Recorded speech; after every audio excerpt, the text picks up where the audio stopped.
getting kind of late here at the old Snowbound Expo. Day one's almost over. I don't mean that, even though we were both running late, me and my next new friend here, and that was not a dig at either of us. I'm tired, dude. I'm sure you're getting there too, because you've had a busy travel day, right? Yeah, I just got in like an hour or two ago, so awesome. Went to the hotel, came straight here, and stoked to be here. Awesome, great. So this is Kendall Goodman. How you doing, sir? Excellent. Cool. Excellent. So I always start off with who you are and what you do. We just did the who you are. What do you do? I am a freeride skier from Salt Lake City, Utah. So I do freeride ski competitions. Last year I was on the Freeride World Tour, which was an awesome experience. Totally. Yeah, a lot of competing, a lot of filming, and basically just living the dream, going out and skiing all day, every day. That is 100% the dream for many folks, especially all these folks here, man. So Snowbound Expo, you're here, you get stage time. You've been here for a couple hours on the Friday. Now the Saturday's a little crazier because everybody's off work, so they're coming. What are your first thoughts? You've ever done a show like this before? Or? No, this is my first time. It was sweet. A lot bigger than I expected. Yeah, definitely a lot to see. So awesome. I hope you get to see it all. Yeah. It is not easy. I have barely seen any of it yet, but I've been working today too.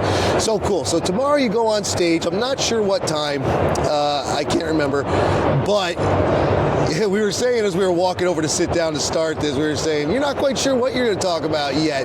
Do you have an idea? Can we get a little preview, or are you just going to straight shoot from the hip? I think, so I'm getting interviewed by Dan Egan. I just met him a couple minutes ago, and seems like a super cool dude, really knowledgeable, been around for a while. So yeah, I think we're just going to go up there and have a little chat, and kind of stoked to see what he asked me. I think I'm just kind of winging it. I don't know the questions or anything, but I think a lot of it's going to be going over, competition experiences on the Freeride World Tour, what that's like, and then future plans, all that good stuff. Now it's going to be, I think that'll be very interesting to see you talk to Dan, because Dan's been around, he's been at this a while. He's not a spring chicken, he's not a young guy. You are a young guy. So now we have two generations that are separated by like 2 or 3 generations in between. It's kind of awesome. Do you think how do you think that'll work? Like, is there a new school versus old school? Not in a bad way, just in like style, progression, these kind of things.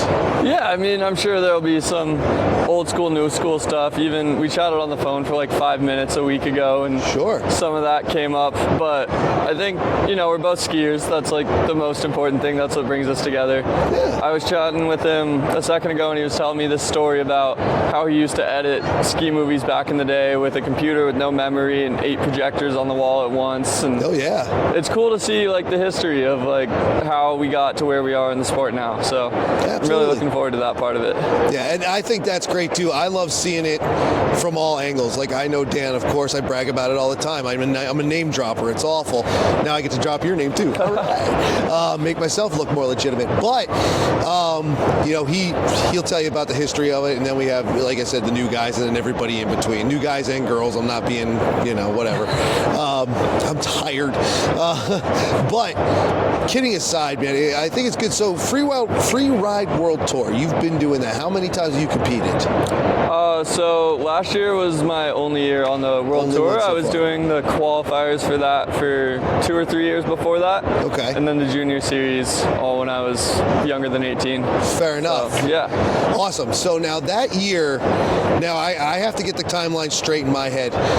The FIS now, that's part of like their World Cup circuits, right? Like, again, if you want to tell me to go shelf, you can. I just cannot remember exactly how the timeline went with that. Yeah, so the FIS acquired the Freeride World Tour last summer, so summer of 2023. Sure. So my time on the World Tour last year was the first season that they had been acquired by the FIS. Sure.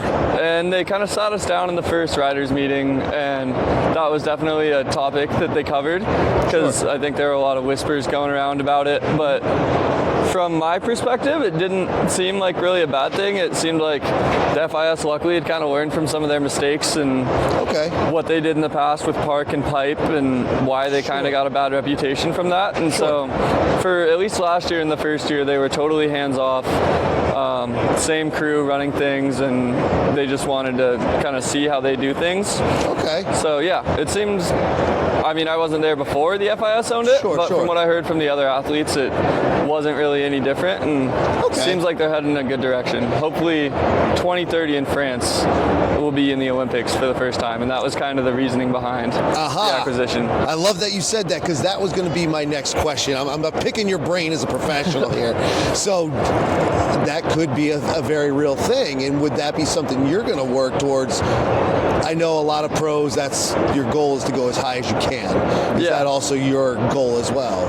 Like, would you like to have the gold on you? I mean, I would love to have an Olympic gold medal, but for me right now, it's not a priority, I wouldn't say. Sure.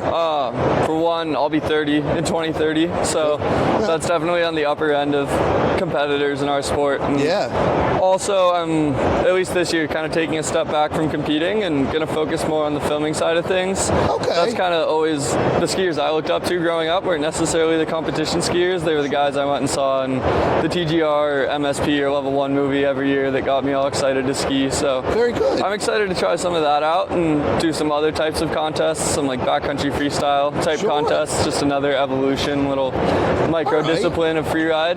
But yeah, I mean, I wouldn't close the door to it. If I find myself hungry to come back and compete in freeride again, and I'm that age when it's coming, then yeah, maybe. But that's kind of awesome. So if you're taking a step back to go into the filmmaking world, how involved in that do you want to be? Like, are you just looking to ride and have a camera point at you? Do you want to direct or write or produce or any of this stuff too? Like, do you just want to be the talent, or do you want to get more into the whole thing, you think? Definitely more on the talent side of things. I mean, I love when a ski movie tells a good story while also still having good skiing. I think it's very easy to go one side or the other. At the same time, I don't know if I'm necessarily the person to tell the story. I'd rather just do the skiing. But yeah, I think definitely having some creative direction is always nice. Like, I like when athletes get to at least choose like the song for their segment and stuff like that. Sure. And you know, maybe as I get older and have some more stories to tell, I'd be more interested in that side of things, maybe creating some content on YouTube and doing stories like that. But that would be awesome. See, the thing is, it's kind of funny you bring up the storytelling aspect. I feel that some ski film has fallen into this trap of just jump, and that's it, no story. Now, I don't know if you agree. I kind of tapped out, so I don't know if it's come back around. But how do you feel? Yeah, I mean, I definitely agree with you. There's a lot of that going on, especially with nowadays how easy it is to go out and make a ski film.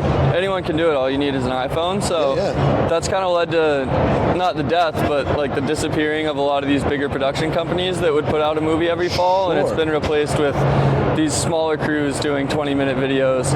And I think when left up to their own devices, us young kids with the cameras are probably just going to go out and ski and not tell a story, because that's what we enjoy doing. And from my perspective, I love both of them. I like when they tell a good story. I'm also totally down to go just watch hammer after hammer after hammer. But I do like, my favorite is when there's a good mix, for sure. Absolutely. Definitely got to be some action, but if there's a story in there, I like that.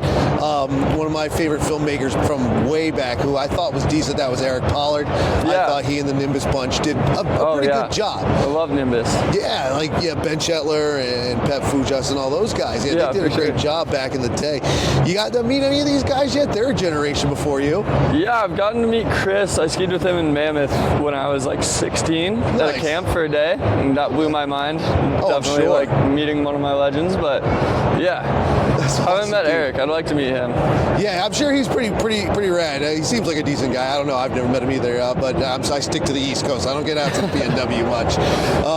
So as you're doing this, you're going back into film, getting away from that. Are you thinking to work with some of the more independent places, or are you going to go try to work with TGR or whoever it is, Matchstick, Poor Boys, whoever's still out there? Like, or do you care? Are they coming to you? Is that how that works, or do I not know what I'm talking about? No, I would love to ski with TGR, MSP. Those guys are definitely the two biggest ones that are still around. But yeah, that's kind of they decide. So if I got the call, I'd be super stoked to go do that. Nice. But for now, focusing more on some of the more independent stuff. We've got a really solid squad of skiers out in Utah. Cool.